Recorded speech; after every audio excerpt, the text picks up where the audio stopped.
खुशामदीद। आज हम एक ऐसे मौजू की गहराई में उतरने वाले हैं जो वाकई बहुत दिलचस्प और मालूमाती है।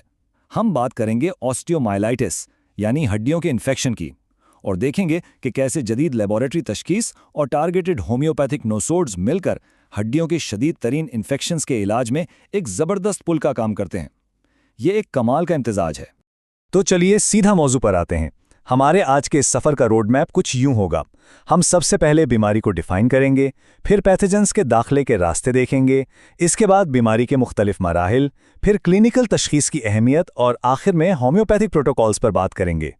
अब देखें, इलाज के बुनियादी उसूलों की बात हो तो डॉक्टर हैनीमैन के एफोरिज्म 238 का हवाला देना तो बनता है। यहाँ खुराक को दोहराने की एक बहुत ही क्लासिक होम्योपैथिक फिलॉसफी बयान हुई है। मतलब दवा की ताकत बढ़ाने के लिए शीशी को 10 से 21 बार झटके देना, ये कितना अहम है। और हाँ, एक और बड़ी ज़बरदस्त बात, यहाँ मियाज़मेटिक और लाइफस्टाइल से जुड़ी बीमारियों का फ़र्क बिल्कुल वाज़ेह किया गया है। यानी अगर बीमारी किसी गलत आदत या माहौल की वजह से है ना, तो भाई सिर्फ दवा काम नहीं करेगी, उस माहौल को भी बदलना पड़ेगा। बिल्कुल सीधी सी बात है।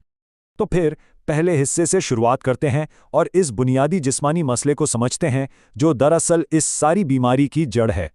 अच्छा, अब जरा इस लफ्ज़ पर गौर करें। यह तिब्बी इस्तिलाह आखिर बनी कैसे है? ये 3 लफ्ज़ों से मिलकर बनी है। ऑस्टियो मतलब हड्डी, माइलो यानी हड्डी का गूदा या बोन मैरो, और आइटस जिसका मतलब है सोजिश या इन्फेक्शन। अब हम सब जानते हैं कि ये बोन मैरो हमारे जिस्म की एक तरह से मास्टर सेल फैक्ट्री है। यही तो खून के तमाम अहम खलियात बनते हैं।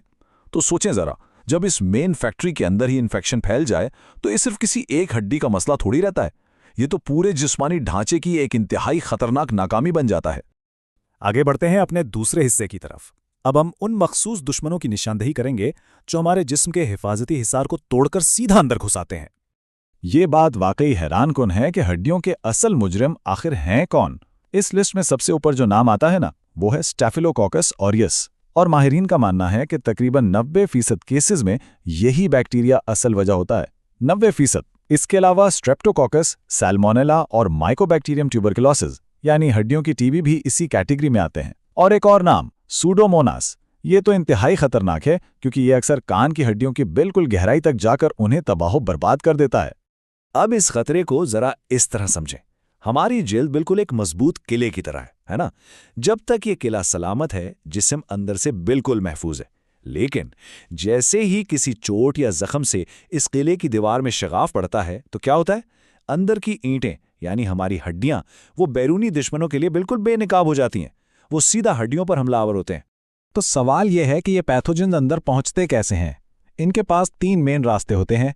पहला है हेमाटोजीनस यानी